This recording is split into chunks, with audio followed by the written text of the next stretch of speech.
Hello, and welcome back to another edition of the Spike Ridgley Show. I'm your host, Aaron Joy, and with me is the head coach of the Massillon Tiger baseball team, Spike Ridgley. We want to thank our season-long sponsor, Ryan Prosser and WHS Realtors. Coach, welcome to the show. Thanks for having me. You're welcome. So, Coach, your Tigers are now 19-4 after beating Waynedale 6-5 on Monday night. Tell us more about another Tiger walk-off win. Yeah, we were in a battle last night. There's no doubt about it. You know, from the start, watching their starter warm up, he was throwing several pitches for strikes. Looked like he was throwing pretty hard. So you kind of knew that coming in. They took a pretty solid round at infield. And we knew a couple weeks ago when we first started trying to schedule this game that at that point, I think they were still undefeated. I think last night they were 21-4. But, you know, then their leadoff, or two hitters going to Kent State, hit a home run in the first inning. So we knew it was going to be a battle, and our kids stepped up to the challenge. This past Saturday, your Tigers beat Hoover 7-0 at Schroeder Field. Would you say that performance on Saturday was the most complete game you've ever seen your team play this season? I think it was probably that one, and then maybe the Central Catholic game. Both of those two games were very similar. We had great starts, pitching performance. Both were Zach Catrone. He threw 2 shutouts. I think he struck out 13 in the Central Catholic game and then 10 in the Hoover game. But we played great defense behind them, and we did it start to finish. You know, and then anytime you have those and you're in those kinds of games, you got to have some timely hits. We didn't have a whole lot of hits, but we had a couple of huge 2-out hits in both those games. And on Saturday in particular, we had a 3-run double from Zach Catrone that extended the lead. We were up 1-0, I think, in the 4th, and he had a 3-run double with 2 outs. And then the next inning was the 6th inning, and Caden Patches had a 2-run double. So it was just 2 big hits that really helped give us a little bit of breathing room in that game. And I think those that were at the game, I think the score ended up 7-0, but those that were at the game knew that game was much closer than that for most of the time. You also played last Wednesday, picking up another win over a Federal League opponent, Lake. Tell us more about that win over the Blue Streaks. Yeah, another solid opponent. Anytime you play a Federal League team, you know, they're going twice a week against a number 1 and a number 2 from the Federal League, and I think that's one of the best leagues in Ohio. So those guys come in and they're battle tested and they're ready to fight and try to get the win. We were able to match them that day. They threw their number 1. I think we got 2 runs off of him, and they got 1 from us, and it was just really good defense on both sides. A couple of timely hits that we were able to get, and we were able to pull that out. But that's a very solid baseball team. It would appear your Tigers are playing their best baseball right now. Would you agree with that? Yeah, I think, you know, we've got some momentum going into the tournament, and that's what you want. It's one of those things where we're going to try to go out and have a good practice tonight, probably a little bit longer practice tonight, and then we'll have an abbreviated practice tomorrow. But we're just trying to put things together, the final touches on some things, practice some of the things that we might have made a mistake here or there with the last couple of days. And I feel good about where we're at as a team, and it's just right now it's just about going out and doing it. We'll talk more with Coach and visit with the Tiger player in the moment. But first, this word from Ryan Prosser and WHS Realtors. Hey guys, Ryan Prosser here with WHS Realtors. Today I'm coming to you from Ducky Schroeder Field located at Massillon, Washington High School. From 1995 to 1998, I spent a lot of time on this very mound pitching and winning performances. Nowadays, I spend most of my time pitching winning offers for my clients who are buying homes. Whether you're looking for a realtor who can help pitch a winning offer in this heated market, or one that can take your listing and turn it into a grand slam, call me today. I hope everybody's doing well, and I hope to hear from you soon. Put me in cold. I'm ready to play. Thanks to Ryan Prosser and WHS Realtors, and welcome back to the Spike Ridgley Show. The Tiger player joining us this week is senior catcher Luke Sabo. Luke, welcome back to the show. Thank you for having me. You're welcome. Luke, as the Tiger catcher, you're in charge of the pitching staff on the field. Currently, the staff has a 3.09 ERA. What are some of the reasons why your pitchers have had so much success this year, holding down your opponent's runs total? Well, I think a lot of that goes credit to our pitching coach. He's been doing a great job this year, Coach Knight. He's really been emphasizing getting strike one in the counts, and I think that helps our pitchers do what they want to later in the count and kind of dominate, the hitter, which really puts them in a tough spot, and we've been doing a good job of that all year. Really just, for me, it's just trying to keep our pitchers under, composed and making sure that, they're getting the calls they want, and my job is to help them, steal a couple strikes as well. Another one of your jobs behind the plate is to prevent passed balls. Describe for us the techniques you use to stop a potential passed ball. Well, really, I just kind of like to split the field. So, it's tough because, passed balls can kick around back there. So really just using my chest, everything kind of lines up. So, we talk about playing stacked, and it's kind of the same way behind the plate. You really got to stay stacked, make sure everything's, working together, and I just kind of really use my chest to indicate where the ball is going to go. So, let's talk a minute about base stealing.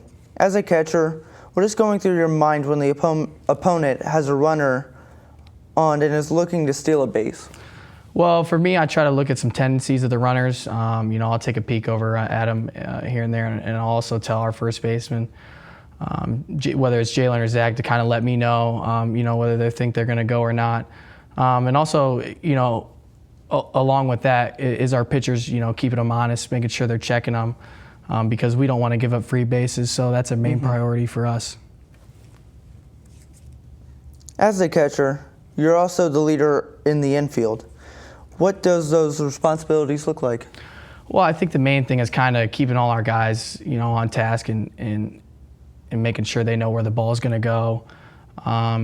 Like I said before, keeping our pitchers under control, whether it's calling time, having to talk to them, or bring the whole infield out and really emphasize where we need to go with the ball, whether it's hit the first, third, certain things like that. So really just, thinking through all the situations possible, breaking it down, and then trusting our guys to make the right play. At the plate, you're currently hitting around 260. What is your approach as you step into the batter's box each time? Well, really for me, I just kind of like to, my tendency is I like to get ahead of the ball a lot. So for me, I like to think of, splitting the field in half, just trying to hit the ball as hard as I can up the middle, which helps me stay back as much as possible.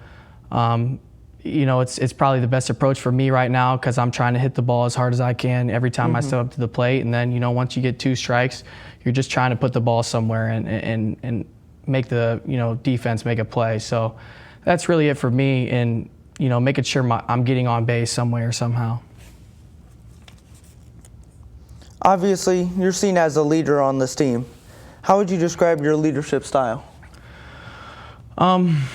Really, I just kind of like to think of it as just grabbing the wheel, telling guys to hop aboard and trying to lead us to this goal that we're trying to get to, and that's between getting better and getting to where we want to be in the tournament as well. So just trying to keep them on board and make sure, everybody's thinking the same things. We're all positive. We're all staying on track with our focus and stuff like that, and I think it helps our team really, stay locked into what we want to get done. The Division I tournament gets underway this week. How excited are you as you prepare for your first game this Thursday? It's really exciting because, last year we didn't have a baseball season, so I've really only experienced, 2 high school baseball playoff games ever. So it's really going to be fun. I'm going to try to enjoy it as much as possible. I'm going to try to get our guys ready and make sure we're ready to go going into that game. We're going to be at home, so I'm sure it'll be a great atmosphere. But I'm just going to try to enjoy as much as possible, and hopefully, we'll come out with a win. Well, thanks, Luke. Thank you. And Coach Ridgley will rejoin the program after this timeout.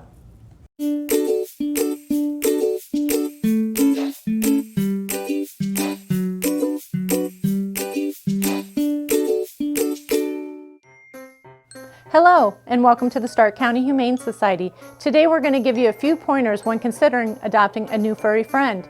All animals here at the Stark County Humane Society are spayed, neutered, microchipped, vaccinated, dewormed, and if old enough, heartworm tested for our canine friends. Adopters will receive a free exam within 2 weeks of adoption at local veterinarian hospitals. We encourage all adopters to take full advantage of this. A one-time adoption fee is required for your new furry friend. When you adopt, you get an awesome adoption packet that includes treats for your new fur baby and savings for you. But this is not where the cost of adoption stops. Did you know the average cost of an animal like a new puppy or kitten can cost up to $500 annually? This includes annual veterinarian visits, preventative care, and everyday supplies like crate, litter, food, toys. But I hope this doesn't scare you away. Adopting an animal is a huge responsibility and a commitment. Please take the time to consider the cost of adopting a new pet into your family today. I hope to see you soon at the Stark County Humane Society. Please visit our website or visit us on social media for more information.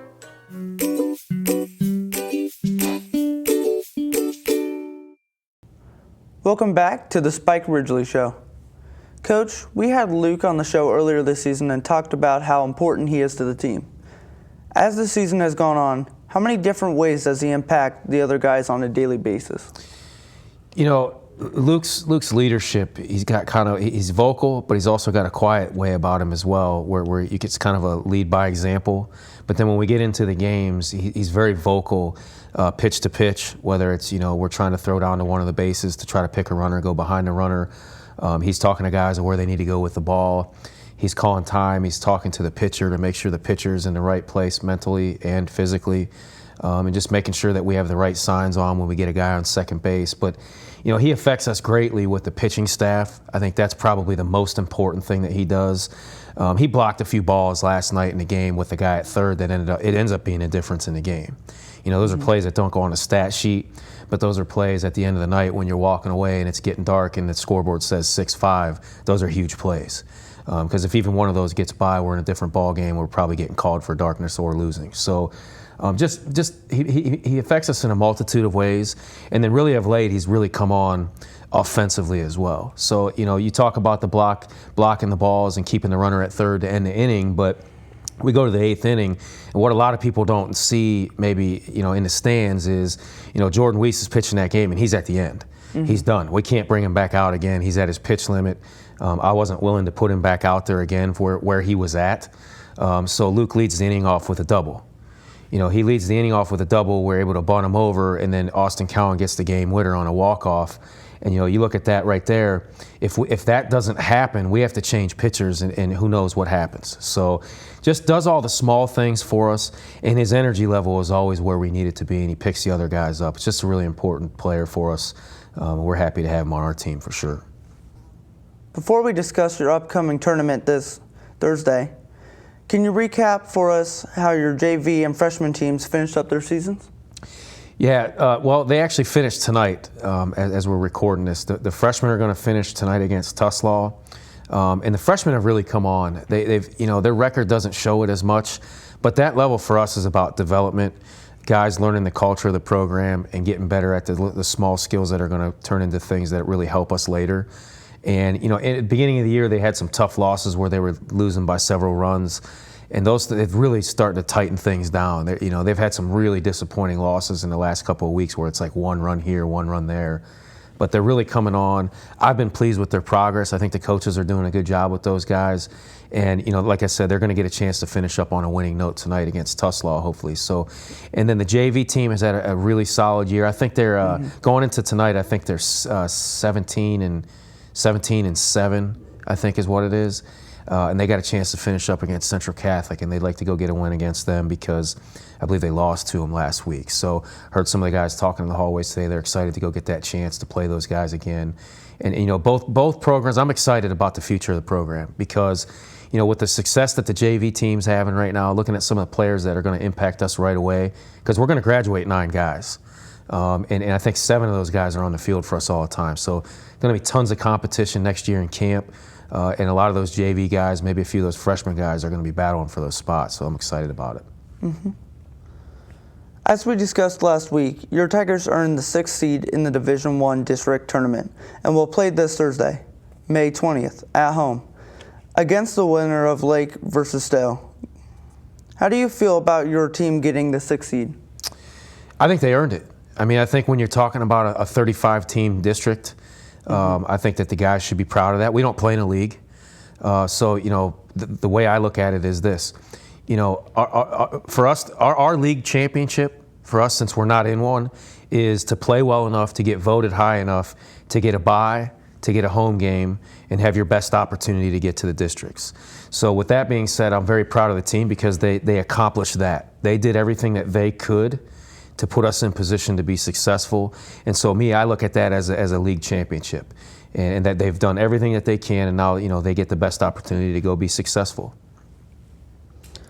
Tell us more about how the brackets were divided up this year.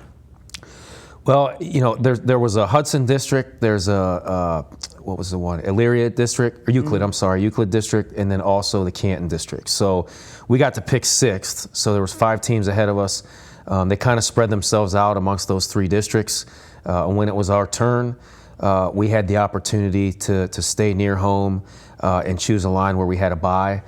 To be honest with you, we really weren't factoring in proximity. If we needed to go to Euclid, we would have went to Euclid if we thought that was our best opportunity to have a bye and miss that first game and not have to play it. So, the way that it shook out, it's us down there at the bottom of the bracket with a bye, playing the winner of Lake and Stowe, and then Austintown Fitch is down there with us, and they play the winner of Jackson and I think Madison. So it's a tough side, no matter how you look at it. Stark County baseball, Northeast Ohio baseball is very, very good. And we have the bye and we've had some success, but I think our kids know that we are going to be in an all-out battle on Thursday. And when you're in this situation, you're playing for your lives. So you got to do everything you can to try to advance with all hands on deck to contribute. There's nothing like tournament baseball. Win and move on, lose and go home. How do you go about preparing your team mentally before playing their first game on Thursday? I'll tell you, there's been years where I've had to really try to motivate the kids. There's been years where you take kind of an in-between approach, and there's been years where you really get after them before you play. And this group is different. They've I haven't said a whole bunch. I think Luke would tell you, I haven't said a whole bunch to them before the games because I trust them. I see their preparedness. I see their level of focus. And one of the things I don't want to ever do is be the distraction. So if they don't need it, then I don't give it to them. If they're focused already, I'm not going to interrupt their focus. So, I'll feel it out over the next couple of days. If I feel that they need that, I'll give it to them.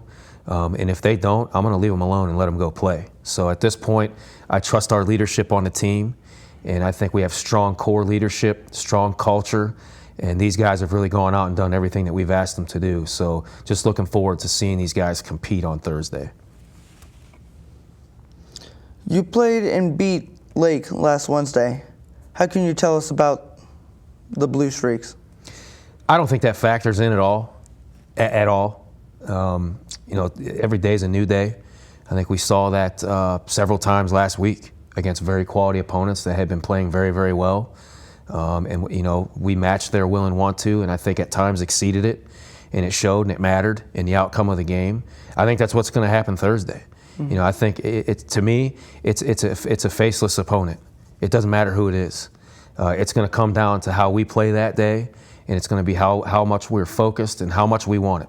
I think that's what's going to happen. We know that either Stowe or Lake are going to be very good teams. We've scouted both. We have stuff on both teams, but for me, it's going to be about our team and how we play. And Stowe is the other possible team you'll face on Thursday. What do you know about the Bulldogs? I had one of my friends go out and scout them Friday night. They played Green. Green's been playing really well this year. I think they finished second in the Federal League, and Stowe beat them on a Friday night. I think one of their kids had a grand slam, so they can hit the ball out of the ballpark. It's a good team. I know their head coach, Aaron DeBoard. He's going to have them ready to go. They play in a tough league. Their record's not going to look like what we might think, but that's because they play in a tough side of the Suburban League. So it's the same thing with Lake. You can throw the records out the window. They're playing the Federal League. It doesn't matter. They're going to be two good teams, and somebody's going to be coming here trying to take what we want. All right. Thanks, Coach, and good luck on Thursday. As we wrap up this edition of the Spike Ridgley Show, we want to thank Ryan Prosser and DeHoff Realtors for sponsoring our program. And thanks to Coach Ridgley and senior catcher Luke Sabo for joining us on this week's show. I'm your host, Aaron Joy. Thanks for watching, and as always, go Tiger.